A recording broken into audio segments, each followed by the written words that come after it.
Makes me always think like some kind of sports theme as we're coming in there with that music. It's busted pencils, fully leaded education talk. Educators talking education. Oh, it is that day again, Johnny Lupinacci, where Jacob, chairman of the board, takes over, puts us in our place, and we get to be guests on our own show. Yeah, we're talking about Jacob Producer's Choice Day.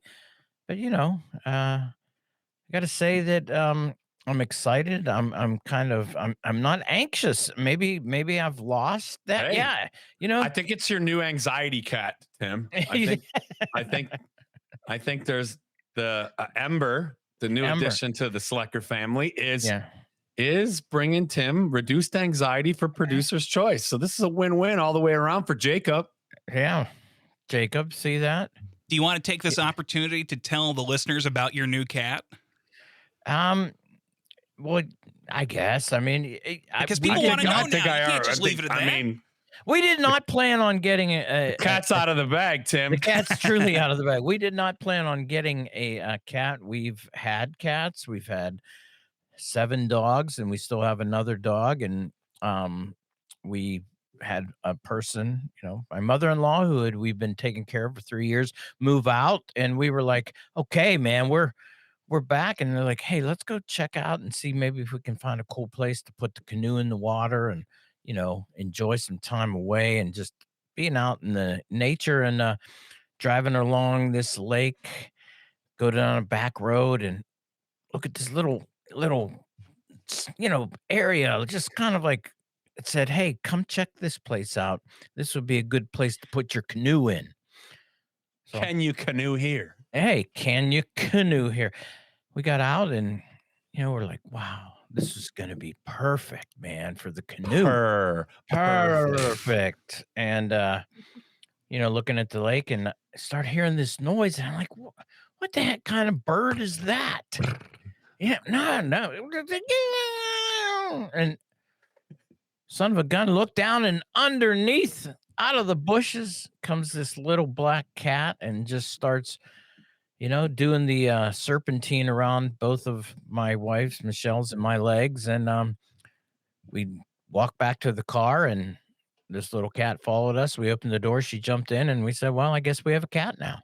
So brought her home. She's got a, black cat, but if you look closely, she's got little hints of orange in her tail and different parts of her fur. So we called her Ember. And yeah, right before the show, she came up and did what cats do when you're on the computer and on some form of a video thing. She came up and decided to say, I'm going to walk around here on your keyboard in front of the camera. So I showed her to you guys. So that's the story. Yeah, maybe she has, reduced my stress level. I love it. I love it. They do say, sometimes it's a companion animal that helps reduce your anxiety, Tim. So you could be onto something here. Well, I'll let you guys know, though. But I am so truly ready for Jacob, chairman of the board. Jacob, you're in, man. You're on. You're ready to go, I think. Yeah, I'm ready to go. Thank you for that story, Tim. That was wonderful, and I think the listeners appreciate it very much. But now, for your moment of the Producer's Choice intro. For choo-choo, producer, Jacob's Choice, chairman of the board. Ow! You now have 2 choices. Chairman of the board, Jacob. Ow! Jacob, chairman of the board. I bet the board is spelled B-O-R-E-D. We choose to go to the moon. Life's full of tough choices, isn't it? You chose poorly.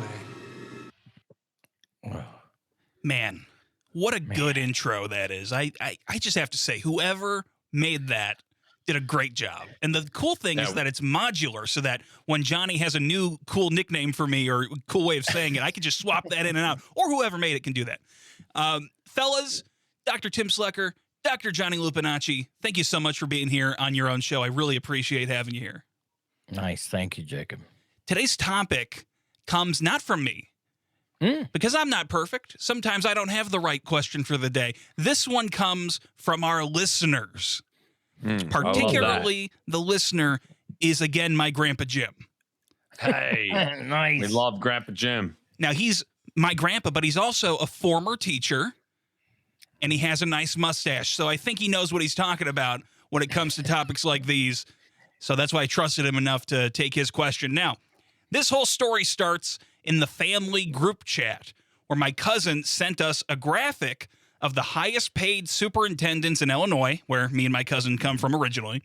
And next to it, it has the terrible reading proficiency rates next to it. And it's making a point about, oh, they're making all this money and the kids can't read. We've heard it 1,000 times. My grandpa had a question based on that, and I will read it now to you. Dear Jacob, you're my favorite grandson. Come on, Grandpa Jim, you didn't have to say that. Might be a good topic for Producer's Choice. Should superintendents get paid for performance of their students? Base salary plus bonus incentives if students reach/exceed targets? Should teachers receive bonuses too? Personally, I'm not a fan of that idea. Oh, I wonder what you guys are going to say, but how do you feel about that topic, Tim and Johnny? well, I actually I agree with Grandpa here. I totally disdain the idea. Every time it's come up, it has never been shown to do anything other than create lots of chaos. It's meaningless to try to figure out, quote, how you gauge performance. And typically what ends up happening is that, yeah, we reduce it down to, well, let's measure it and let's give people raises based on test scores. And knowing the history of test scores, you're like, you can't do that. But to me, the biggest example of why you would never want to do this actually comes in the No Child Left Behind era, Atlanta public schools, where they were giving out big money bonuses for test score elevations. And anybody out there remember back at that time, those test scores in Atlanta went up dramatically, and lots of cash was dispersed. And geez, the leader of that school district, darn it, you know how you get that raise with test scores? Bring those tests in the back of the room after everybody leaves and do a little eraser with your number 2 pencil eraser, put in a few right answers here and there, inflate those test scores, grab that bonus, and get found out and become a headline story and disgrace. And people are like, that's not a reason to not give pay for performance. That was just a person's character trait. And like, no, let's understand what actually happens here. When you put people under extreme pressure, and then also point out the fact that you could have, also, and I'll use the word extreme again, an extreme reward. Nobody should be surprised that this is the type of behavior then that comes out of, quote, pay for performance nonsense. And so, that to me was the epitome of oh man, I can't remember how to say this, Johnny. See if you remember Campbell's law, that whenever one social metric number is used to produce some kind of social value, is that it will always be distorted. And that's where I'm going to do that. And then Johnny, I gotta imagine you're probably on my page on this. Yeah, similar page, Tim. I love this question, Jacob. Thank you, Jacob's grandpa, for being a thoughtful listener, for being an educator first and foremost, and then for your great questions. But I agree with Grandpa and Tim.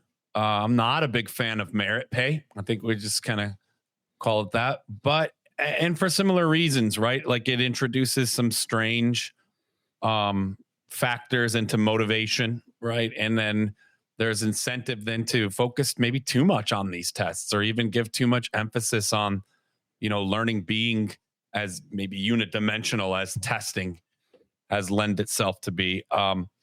Merit pay has never been something I've been a big fan of, even though I probably would have benefited from it in a few different teaching situations. So, however, I do think that the idea of compensating teachers better, or creating incentive programs for teachers, is intriguing. So I'm not like I'm against merit pay as it stands, in terms of like, hey, if you get a certain threshold of test scores, maybe you're 90% of your class is at grade level or above, that's extraordinary, and you can get, you have access to more pay. I think that that's not a healthy model. But something has got to be there beyond just accountability, because I'm a big fan of, hey, I just have been getting great reviews, and how is it that I'm paid modestly in my district compared to people who might not be doing as much or as good of work as I am. I mean, and so I think there's some exciting things happening in our unions and districts that have I don't want to say incentivized being a teacher, but compensated, worked addressed compensation issues for teachers. But to bring it back to superintendents, yeah, man, this has always been a tough one to me. I do think like a holistic kind of evaluation of your district should be like a portion of your pay. Like, it's a political position.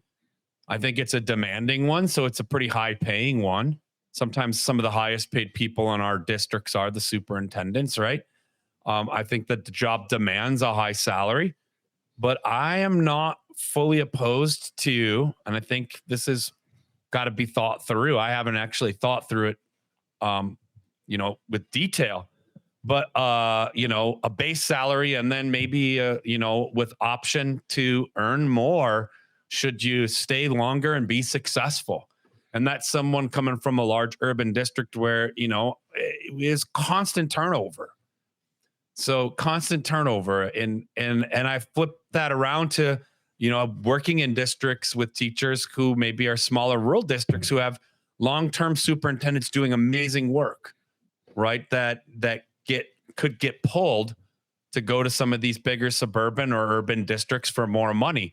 So I like the idea of like rewarding longevity, success, in some way that maybe makes the salary commensurable to, being pulled away into other districts. So, I mean, I'm against merit pay in general. If it's like, you either got to say you vote for it or against it, but I like the gray area that maybe we could figure something out that makes both teaching and being a leader in our districts, more enticing or more stable or more economically viable.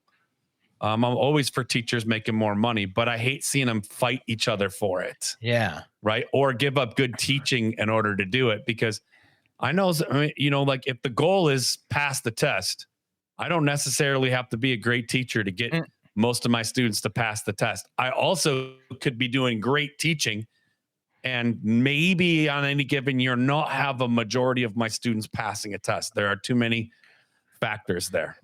Yeah, there are too many factors there, and yeah, and Jacob, your grandfather's question to me was really related to test scores and pay. Does the justification for pay and potentially low test scores, and it moved us into this conversation about paying for test scores. And we just had one of our great guests, return guests, Chris Tankin, who was on, and he has been doing the research on test scores and what are the contributing factors to test scores. And this is why test scores should never be used to dole out any type of bonusing, money rewards to teachers, because, and when people hear me say this, they get a little bit uptight, but teachers don't have any control over test scores largely, because as Dr. Tankin can do, give him like 4 different socioeconomic statistics, and he will predict your school's test scores, within a very slight margin of error before the kids take the test. And he has done that and replicated that so many times, which is the simplicity of saying, you know what? The socioeconomic conditions typically are reflected most in that quantitative score. And just for anybody, I was trying to point out Campbell's law, and that is the more any quantitative social indicator is used for social decision making, the more subject it will be to corruption pressures, and the more apt it will be to distort and corrupt the social processes it is intended to monitor. So, in other words, in Atlanta, cheating, of course there was. Of course Yeah. there was. So, Jacob, I don't know if there's more there, but you know, should teachers and leaders be paid more for doing incredibly awesome work? Yes. I think right now, though, that really wasn't the question your grandfather was asking. Yeah, well, part of the question and part of the reason that I felt like I knew where you guys would be going with it was sort of talking about paying more based on the success of students and breaking that down. How would we do that? I just immediately thought if they did something like this, it would go to test scores. That would be the metric that would be used. Johnny was talking about how he does like the idea of rewarding good performance. I want to ask you guys, how else would you do it? What is the good way to measure performance? Yeah, I think team-based goals. I think like school and district-wide goals. So I love this like question, like this thought experiment your grandpa sparked here on Busted Pencils, because I think it's exciting when you start to think about, well, if our superintendent has incentive here, like we start to think, we tease a little bit of merit pay, like the district's doing well, you can make up to this much more. And if the district does well, it must mean the teachers have been doing something extra special. So I like some team-based goals, maybe like school-wide incentives. So it's like if our school, hits these markers over the course of the school year, retains students and does really great job with disciplinary, rates, like low levels of suspensions and goes through a great review process and, maintains that, like, hey, the whole school is in line for some kind of merit bonus. I love these ideas. I think that's a possible way to do it based on team and merits. A while back, and I was, part of some teachers working on with their local union around how you increase your individual salary. And historically that's been, degrees. You get, classroom hours and, so many years of experience and advanced degrees or continuing education credits or units.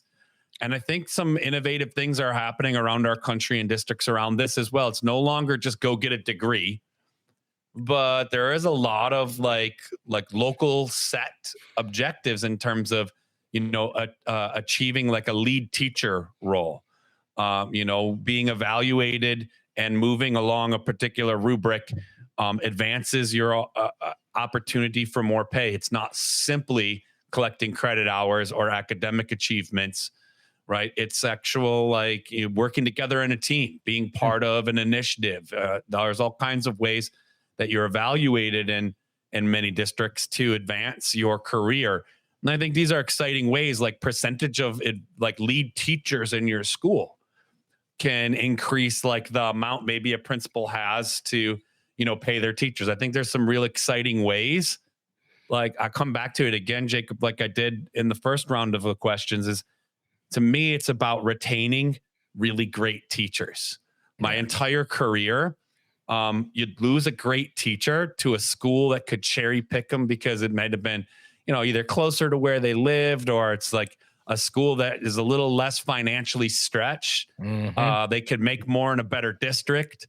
And, I always thought, how can we keep teachers, great teachers where they are, not holding them down, right? Or not putting it on them to be like, oh man, really? You're leaving us, right? It should never be on someone's like conscience that they had to leave, a place they were doing really good because the money would be better somewhere else. That always irked me. I know I sound more like a socialist now than ever, but I really always thought like if we could figure out a way to pay our teachers better, right? And it was really clear their advancement in career and their growth within our entire system, then we'd lose a lot less teachers, right? We'd lose a lot. And that's same true. Like I knew many teachers who thought, I don't know how long I can stay teaching in the classroom. I got to go to administration because I need to make some more money here. Like this isn't enough for the family here. And that's sad, but true. And not that they didn't become great principals, but I always thought, like, what if we are paying our teachers well enough for them to stay teaching? So I love the idea of creatively exploring team goals, school goals, district goals, retention policies that help incentivize, a merit pay system that works for everybody. So, Tim, would you agree with that? Well, I mean, what do you see in the realm of, as Comrade Lupinacci said, collectivizing these goals into that merit-based system? I mean, what do you think?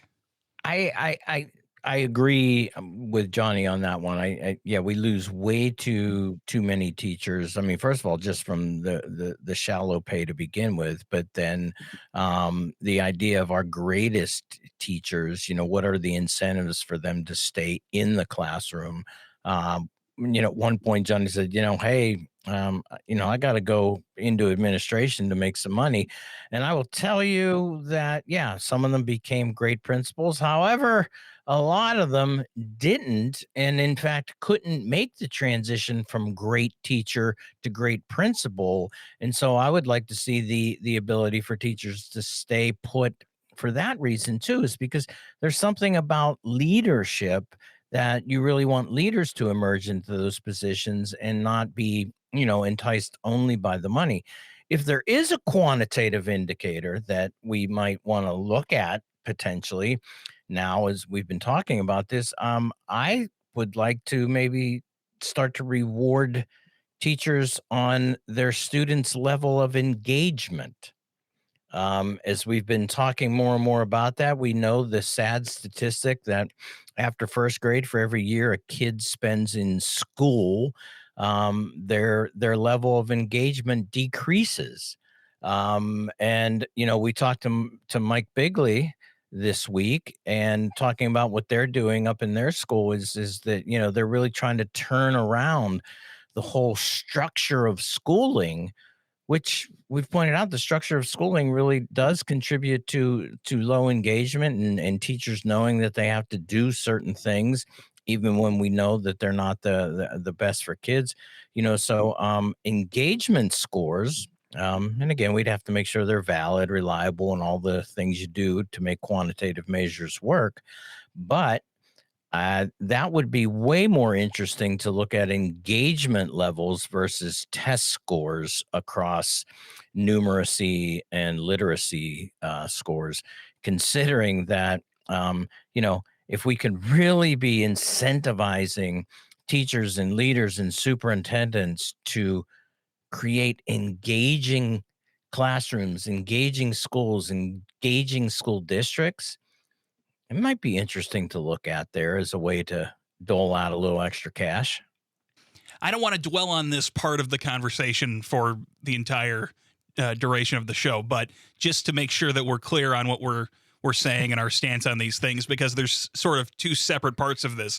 There's the teacher side and the superintendent side. What I'm getting from this is that neither of you think that individual teachers should be either docked or rewarded monetarily based on student performance on the individual level.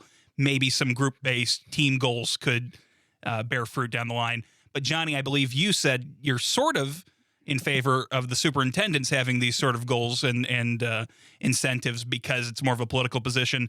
Tim, did you have a specific view on the superintendent side of that issue? I don't know. I just don't. Test scores. Here's the other problem. Truly scientifically researched, scientific consensus, all those things. Pegging test scores to some individual factor, such as saying teacher X contributed to test score gains. First of all, the research on that has been horrendous, and even some of the best psychometricians, in other words, people who like to measure things, have pointed out time and time again that it's an unreliable statistic to say that, teacher X caused 0.25 points of reading score gains, because when they start looking at the other contributing factors, muddy the water so much that actually having any what we call reliability, that the number we assign to a teacher.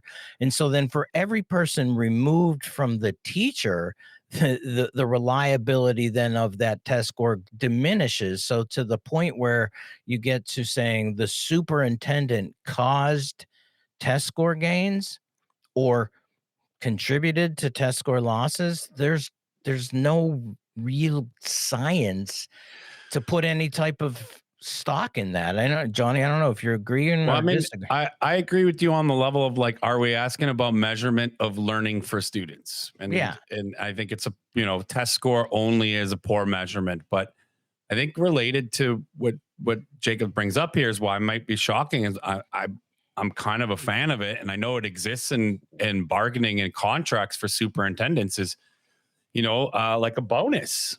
Like, like if the district is doing really well on a number of performance factors, and I think those need to be really thoughtful, they might include test scores, but they also include things like, like great attendance rates, great retention and graduation rates, for students, increased participation in skilled trades, all kinds of ways our large districts, have, factors that can contribute, to what I would say is a measurement of success from a leader, right? Which it would be requiring that they're supporting schools, that teachers feel really well paid and supported in there. And I know this is an unprecedented. Large urban superintendents have this as a clause in many of their contracts, like you can earn up to another $30,000 per year, or an extra $20,000, or 12% of your salary, of your base salary, can be earned should the district meet,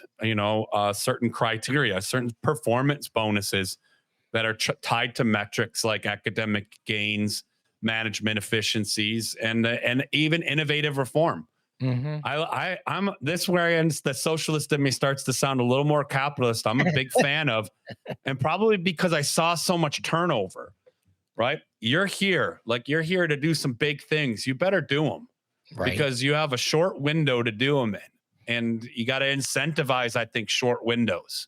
If you're signing somebody to do what they say they're going to do in a couple of years, then I think very differently than I think about teachers. I think for superintendents, then put your action right away behind it. Don't tell me it's going to take years to initiate these things. I'm going to start to tie money to that. And if you want full pay, you're going to do those things pretty quickly and get moving on them. But I think being a superintendent is a very different job than being a principal or being a classroom teacher. And so I'm a little more capitalist minded when it comes to incentivizing their getting it done. But you're talking, and this is where, yeah, I agree with Johnny too. I was really doing that narrow metric of, somebody reading the paper, seeing a salary, and then seeing quote reading scores, and making a decision there that that salary is justified or not justified based on those. But the vast dimensions of leadership. I mean, you say multiple different ways, as Johnny was pointing out, test scores potentially being, one, and as I said, engagement, and which would be then, I think, anything to bring up engagement would be some form of structural leadership that actually breaks down some of the issues that keep kids from being engaged. So if you're talking about, a mixed bag of what we, might say multiple measures, for somebody in such a high leadership, incentivizing them to, meet those goals to do great things. That's different. And to me, I don't know that that's capitalistic, socialistic, or anything, or if that's just kind of saying, we got a job to do. We want you to do great work. Here are the things that we're very interested in. If we give you this job and you do the things that you say that you're interested in doing, the things we're interested in, if we make this work in a nice harmony where everybody's happy, then we're going to compensate you well, so that we keep you. Yeah, longevity pay too. Put that in there as part of the performance bonuses. I'm a big fan. Let's give everybody bonuses. Like Oprah here. You get a bonus. You get a bonus. Yeah. Jacob gets a bonus for more producer choices. Whoa! Nice. I can get behind part of that last idea with the Jacob bonus thing. Sounds pretty cool. To put a bow on this, I think what we're saying is that we like the idea that when people do a good job, they should get rewarded for it, and that we should have standards for how good people do, but that idea lives and dies based on the validity of the metrics you try to use to measure these things. Does that sound, we can all agree on that? Yeah. Man, you interviewed us for 30 minutes for you to make that crystal clear point. I wrote that down before the thing. I actually had this was all, I've been guiding you through these questions to get to my point, which was there. But unfortunately, there's only time for one last special type of question. Let's go! Administrators, superintendents, these cold suits. Just kidding. They're great people. Guys, Johnny, tell me about a really good administrator you'd like to talk about that you've worked with in 60 seconds. Oh man, I love so many. This is a quick one. A local guy that I've worked with for a while, Matt Ordorf. He's a great principal. He turned a really rough school around in a matter of a few years, and he did it by being like a big gentle giant, being firm and empathetic, but supporting the heck out of his teachers, and really taking a rough school, a school that was struggling and had an identity of being a tough place to be a kid and a worse place to be a teacher, and in a few years really turned it around. And I believe that another big inspiring one is one who inspired me to actually be a teacher, a principal, Deborah Myers, who wrote the book Power of Their Ideas. And I really believe this: a great principal can make a school an amazing place in a really short period of time. So all you principals out there doing that work, keep it up, because you truly are leaders who make a difference. Same question goes to you, Tim. Tell us about, in 60 seconds, I'm watching that clock. Tell us about a great administrator you've worked with. Probably, like Johnny said, I've had some great leaders I've worked with, but one who just stands out to me, Ed Cohen, has moved on now, but great guy. Met him actually while I was in college learning to become a teacher, a summer job fair. He was in our college union, standing there recruiting to work at his summer camp outside of Baltimore, Camp Airy, where he ran. He was the camp director, but was also a Baltimore City principal during the time that he wasn't running the camp. And Ed had a magic about him with being with people, communicating effectively, and being incredibly stern and harsh if you got on the wrong side of him, to the point where it was like, man, how does he balance such awesomeness and such, what do you want to say, just like, you're like, man, oh crap. If you saw Ed coming in with that look, it was like one of those things where it's like, oh man, we're done. But if you saw him coming in the other way with that, just a happy look, coming to see and talk to you, you were just like, man, this guy is amazing. And so the way I saw him working with camp counselors, people from international over the sites, ages from, again, parents, kids, everything, truly a great leader. Tim, I'm going to be honest with you. That was slightly over a minute, but he sounds so awesome. I let you go. Thank you. I thought that needed to be finished. So, well, Tim, now yeah. Now I know about it. Dr. Tim Slekar, Dr. Johnny Lupinacci, thank you so much for coming here on your own show to be interviewed. It's an honor to have you. And I know you may have seen Saturday Night Live before. They've got, these hosts have been here this many times. It's a big club for like Steve Martin and stuff. You guys, this is huge. This is your 20th appearance on the Producer's Choice Show for both of you. Hey, 20 big ones, huh? Wow. So congratulations on that. We've had a great run so far, guys. And Tim, it's time for something. And I want to remind you, it's not time to reread on accident Campbell's Law. It's time for the other thing in the chat. Well, Jacob, it's time for your moment of Zen.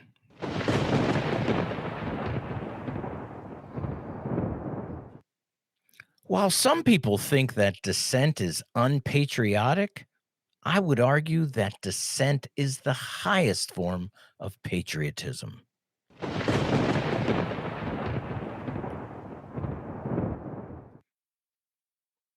Well, thank you, listeners, for dissenting and listening to Busted Pencils, this special episode of Producer's Choice.